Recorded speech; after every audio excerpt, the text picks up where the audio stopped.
اللہ رب العزت نے قرآن مقدس میں ارشاد فرمایا، من ذا الذی یقرض اللہ قرضا حسنا، ہے کوئی جو اللہ کو اچھا قرض دے، اور جب کوئی اللہ کو قرض دے گا نا تو اللہ اسے کئی گنا بڑھا کر مال عطا فرمائے گا، اور فرمایا گیا اس کے لیے آخرت میں عزت والا ثواب ہے۔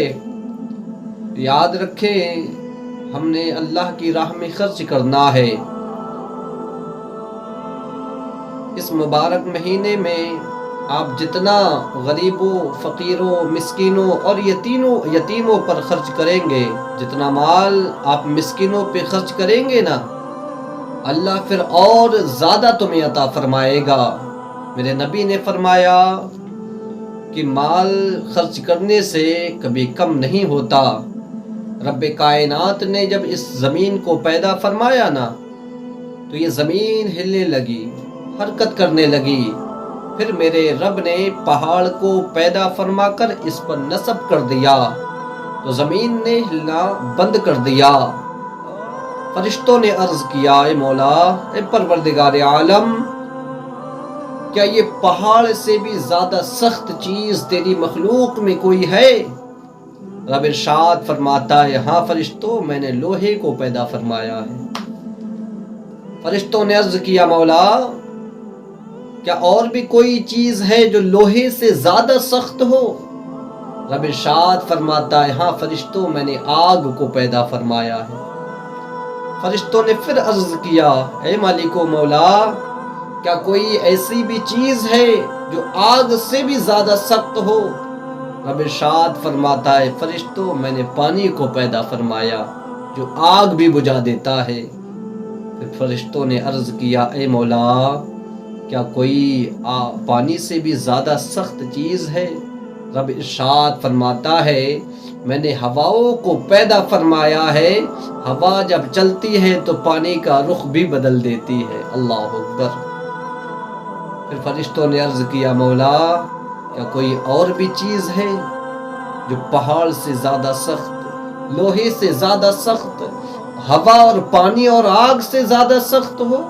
تو رب ارشاد فرماتا ہے، ہاں فرشتوں، جب میرا کوئی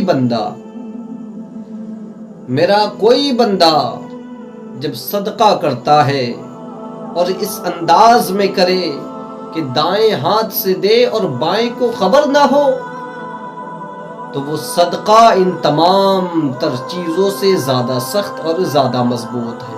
اللہ اکبر۔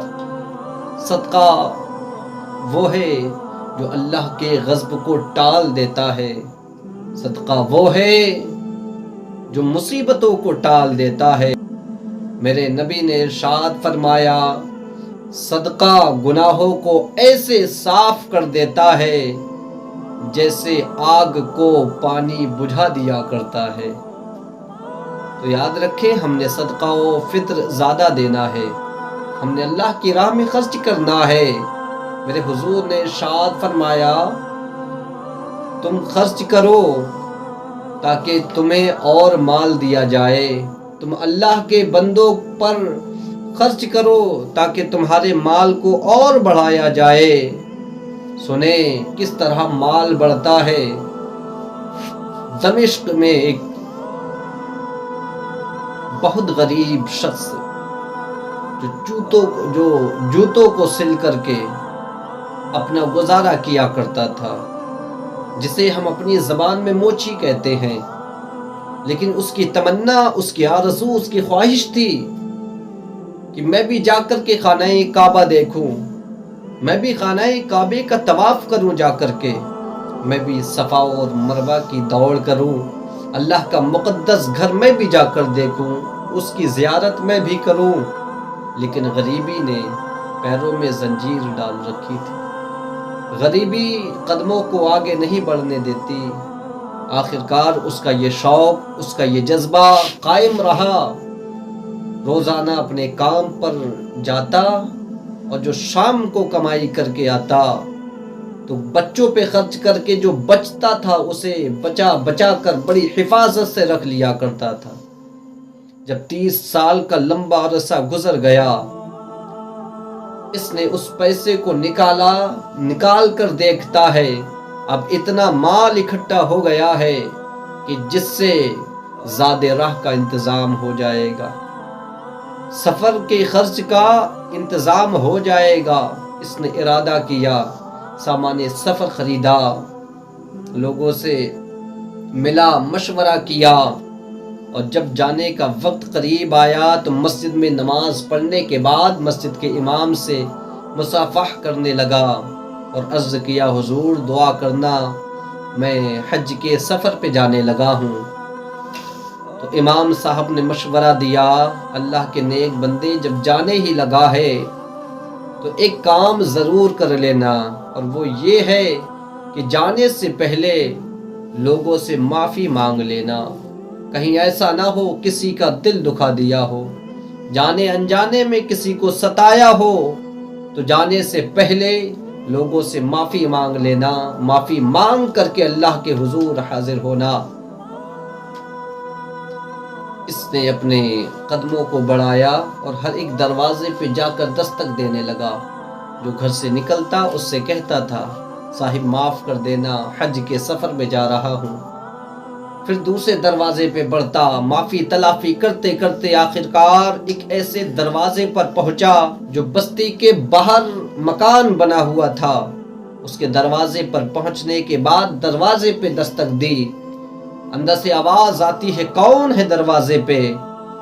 تب اس شخص نے کہا، میں نبی کے مدینے جانے لگا ہوں، حج کے سفر پہ جا رہا ہوں، ہو سکے تو مجھے معاف کر دینا اگر میں نے کسی کا دل دکھایا ہو، مجھ سے کسی کو تکلیف ہوئی ہو تو مجھے معاف کر دینا۔ یہ جملے کہہ کے جب خاموش ہوا تو اندر سے آواز آتی ہے، تو نے کس کا دل دکھایا ہوگا، تو نے کس کو ستایا ہوگا، ہمارے گھر میں تو کوئی مرد بھی نہیں ہے۔ آخرکار معافی تلافی کر کے واپس آیا اور آنے کے بعد گھر میں آرام کر رہا تھا۔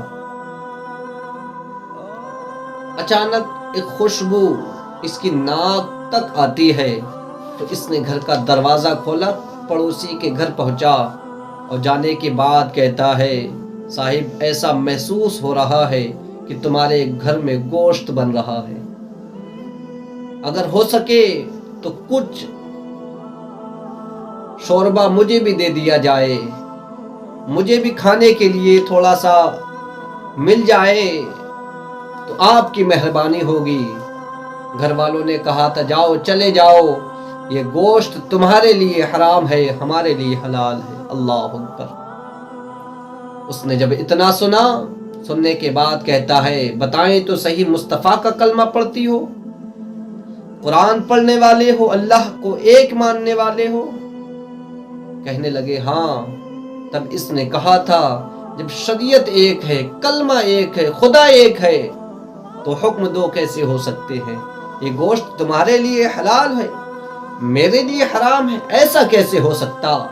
تب مکان سے آواز آئی تھی، تمہیں نہیں معلوم ہمارے گھر میں کوئی مرد نہیں ہے جو کما کر کے کھلائے، ہمارے گھر میں کوئی مرد نہیں جو کما کر لائے اور اس سے خرچہ چلے۔ کئی دنوں کے جب فاقے ہو گئے، ہمارے بچے بھوک سے نڈھال ہو گئے، گھر کے اندر کھانے کے لیے جب کچھ نہ بچا تو میں نے اپنے قدموں کو باہر کیا، میں نے سوچا بازار میں ہو سکتا ہے کچھ کھانے کو مل جائے، لیکن بازار سے بھی کچھ کھانے کو نہ ملا۔ پلٹ کے آنے لگی تو ایک مردار جانور پڑا تھا، میں نے اس کا کچھ گوشت کاٹا اور کاٹنے کے بعد لائی، دھویا، اسے بنا کر کے پکانے رکھ دیا، اسی کی خوشبو اڑ کر کے تمہارے گھر تک پہنچ گئی۔ اللہ اکبر۔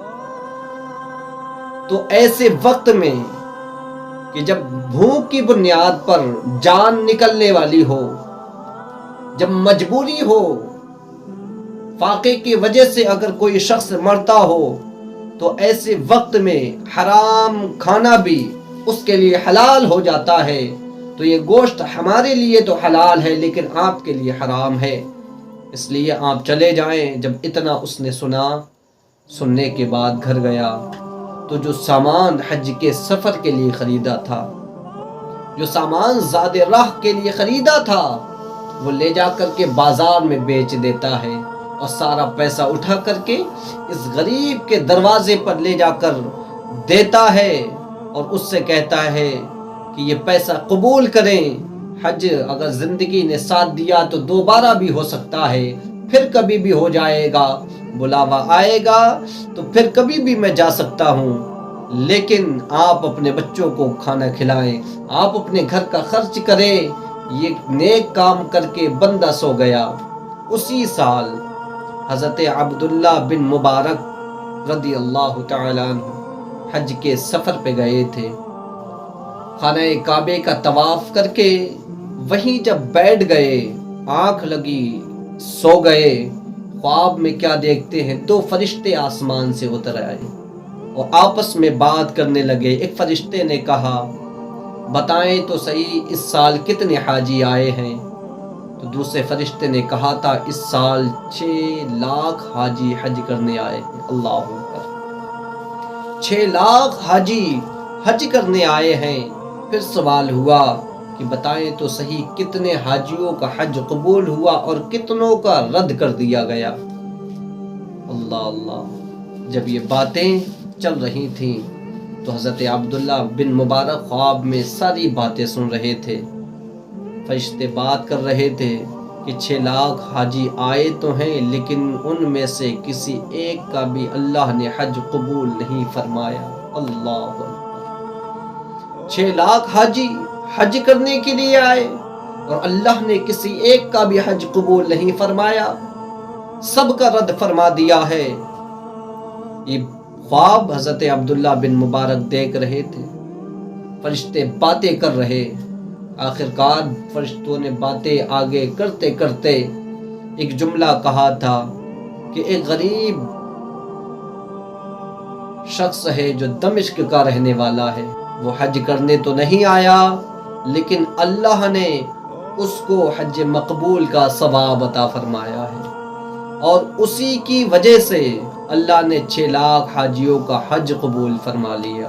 اللہ اللہ، 6 لاکھ حاجیوں کا حج قبول فرما لیا۔ حضرت عبداللہ بن مبارک کو شوق ہوا کہ چل کر دیکھ تو لوں وہ کون سا اللہ کا نیک بندہ ہے جس کے وجہ سے 6 لاکھ حاجیوں کا حج قبول ہوا، وہ آیا بھی نہیں اور اس کو حج کا ثواب بھی ملا ہے، اور 6 لاکھ حاجیوں کا حج بھی اس کے وجہ سے قبول ہو گیا۔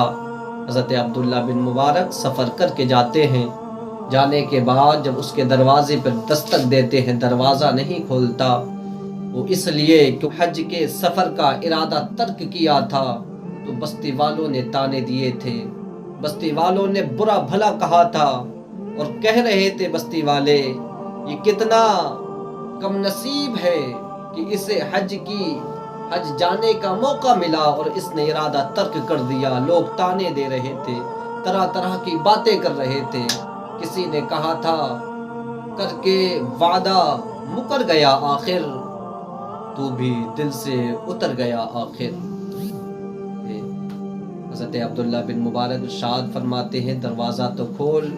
دروازہ کھولا گیا، پوچھا بتا تو صحیح وہ کون سی نیکی ہے جو کر کے تو گھر میں بیٹھا ہے اور اللہ نے تجھے ایک حج مقبول کا ثواب عطا فرمایا؟